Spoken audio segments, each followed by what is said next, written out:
A página em branco. Para qualquer pesquisador, ela pode ser um pouco intimidadora, né? Especialmente quando o objetivo é um artigo científico publicado. Mas e se essa jornada, da primeira palavra até a publicação, não fosse um labirinto, mas sim um caminho com etapas bem claras?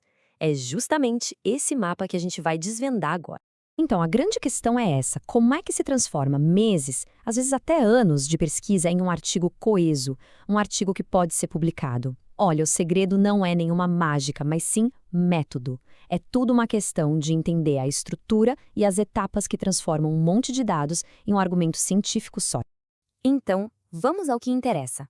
Este guia foi pensado para ser um passo a passo mesmo, para desmistificar todo esse processo de escrita e publicação.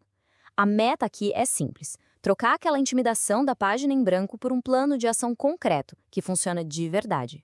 Para isso, a gente vai seguir um roteiro de 5 estágios, tá bom? Primeiro, vamos definir o que é de fato um artigo. Depois, a gente mergulha no planejamento, que é crucial. Aí, detalhamos a estrutura, passamos pela revisão e, por fim, exploramos o caminho até a tão sonhada publicação. Vamos começar pelo básico, né? Para todo mundo estar na mesma página. Afinal, o que realmente define um artigo como científico? Bom, a definição formal diz que é um trabalho acadêmico conciso que apresenta os resultados de uma pesquisa. Mas o ponto-chave, o pulo do gato, é este aqui. Ele foi revisado por pares. Sabe o que isso significa? Que outros cientistas da área validaram os métodos e as conclusões. É essa revisão que dá o selo de científico para o trabalho. Agora a gente entra numa fase que, olha, muitos pesquisadores na pressa acabam pulando: o planejamento. E isso é um erro, porque a preparação que se faz aqui pode economizar semanas de retrabalho lá na frente. E aqui vai um conselho que pode até parecer contraintuitivo, mas é super poderoso. Antes mesmo de escrever a primeira linha, a decisão mais importante é escolher em qual revista o artigo vai ser publicado. Isso não é um detalhe final, não. Muda completamente a abordagem desde o comecinho. Na prática, o processo é bem simples. Primeiro, pesquisar as revistas da sua área. Segundo, escolher a revista-alvo. E terceiro, o passo que ninguém, mas ninguém mesmo, pode pular: ler as instruções para autores. Cada revista tem suas próprias regras, e saber disso desde o início evita aquela frustração de ter que reescrever e reformatar tudo no final. E falando especificamente do contexto brasileiro, uma ferramenta essencial nesse processo é o Qualis. É o sistema da CAPES que basicamente dá uma nota para a qualidade das revistas, sabe? Essas notas vão de C, que tem uma relevância mais baixa, até A1, que indica excelência internacional. Conhecer o Qualis ajuda a mirar no alvo certo. Certo, com planejamento feito, é hora de botar a mão na massa, de construir o texto. Vamos dar uma olhada na anatomia de um artigo científico, a estrutura que organiza as ideias de um jeito lógico e claro. Tente pensar na estrutura de um artigo não como uma lista de seções, mas como se fosse uma história. Começa com o título e o resumo, que são tipo o trailer do filme. A introdução, o desenvolvimento e a conclusão são o corpo da narrativa. E as referências são os créditos, mostrando em quais trabalhos a sua pesquisa se apoiou. Cada parte tem uma função. A introdução, por exemplo, não é só um aquecimento. Ela precisa ser direta e responder a 3 perguntas essenciais para quem está lendo. O que, ou seja, qual é o problema da pesquisa, por quê, que são os objetivos, e como, qual foi a metodologia usada.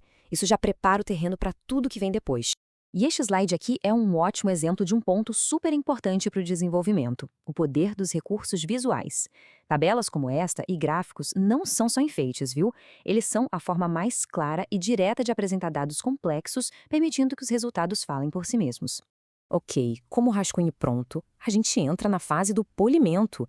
É aqui que um bom texto se transforma em um manuscrito pronto para submissão. É hora de prestar atenção nos detalhes da linguagem e da formatação. Um detalhe técnico, mas que faz diferença: voz ativa versus voz passiva.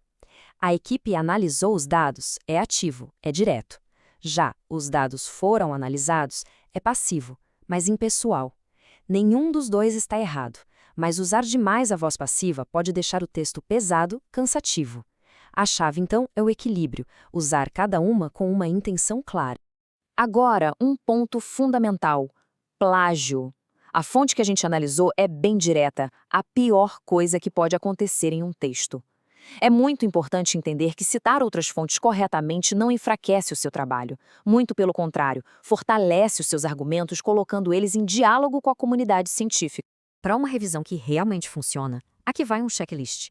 Deixar o texto descansar uns dias, por exemplo, é uma ótima ideia. Essa distância ajuda a olhar para o próprio trabalho com outros olhos. Ler em voz alta também ajuda a pegar frases que soam estranhas. E a dica de ouro, peça para um colega ler. É como ter um segundo par de olhos que pode achar erros que passaram batido. Texto revisado, formatado, perfeito. Agora vamos para a etapa final, a submissão do artigo e como navegar pelo processo de revisão por pares, que às vezes pode ser um pouco intimidador. Saber o que os avaliadores procuram é uma vantagem enorme. Pense nisso como um checklist que eles têm na cabeça. Primeiro, a pesquisa é relevante e original. Depois, o mérito científico se sustenta. E, por fim, os detalhes importam sim. A apresentação está correta, o texto é claro. Passar por esses filtros aumenta muito as chances de aceitação.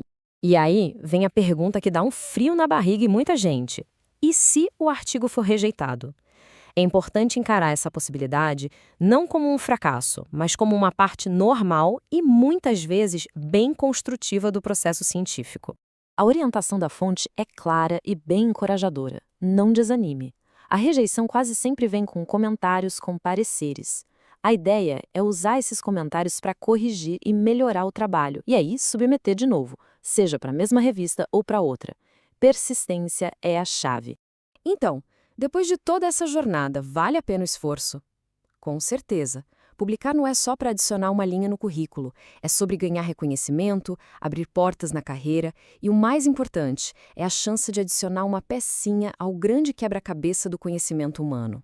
No fim das contas, compartilhar uma pesquisa é muito mais do que um item no currículo. É uma contribuição vital para a ciência e um marco super importante na carreira de qualquer pesquisador. É aquele momento em que uma ideia deixa de ser só sua para se tornar parte de um diálogo muito maior. E isso tudo nos leva à pergunta final, um convite para reflexão. Depois de entender todo esse caminho, da página em branco até a publicação, a questão que fica no ar é: qual é a próxima grande ideia que merece ser compartilhada com o mundo?